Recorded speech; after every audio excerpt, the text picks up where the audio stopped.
Assalomu alaykum azizlar. Mana bugun biz o't dimlanishini yaxshi lecheniya qilib beradigan, davolab beradigan bitta protseduramiz, ya'ni o't qolpini yuvish, duodenal zontlash muolajasini o'tkazilish tartibini ko'rsatib beraman. Mana bu protseduramiz bizda o'zi kun ora tartibda o'tkaziladi.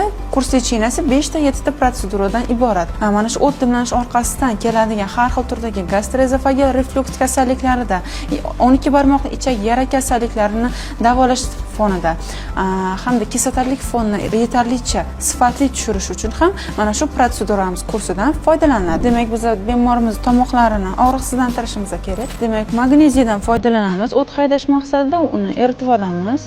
Zondimizni olib, sekin kiritishni boshlaymiz уже. Давайте. Sekin yutinishni boshlaysiz. Burundan, og'izdan nafas olib turasiz. Bo'ldi. Yengil ishlaysiz zondni. Давайте, endi yotamiz. Biz oshqozondan o'tib 12 barmoqli ichak degan a'zoyimiz bor. Bu ingichka ichakning boshlanish qismi hisoblanadi. Aynan shu muolajaning nomi duodenal zontlash, ya'ni 12 barmoq ichakni zontlash mana shu tartibda amalga oshiriladi. Birinchi aporsiyamizni olishni boshlaymiz. Yaxshi, aporsiya уже sizda kuzatilmayapti. Ya'ni och qoringa ajraladigan har xil turdagi shilliqlik kam. Mana endi biz o't suyuqligini yaxshi haydash maqsadida biroz kattaroq dozada o't haydovchilardan magneziy ishlatamiz. Magniy sulfat tuzi. Muolajadan keyin mana shu o't haydovchimiz ta'sirida davleniya tushishi, holsizlik kuzatilishi mumkin. Bosh aylanishlari kuzatilishi mumkin. Shuning uchun orqasidan biz mana shu salbiy ta'sirini yo'qotish maqsadida fizioterapiyadan, ozon terapiya muolajasidan foydalanamiz. O't qopini yuvish muolajasini ko'pchilik qiyin deb o'ylaydi.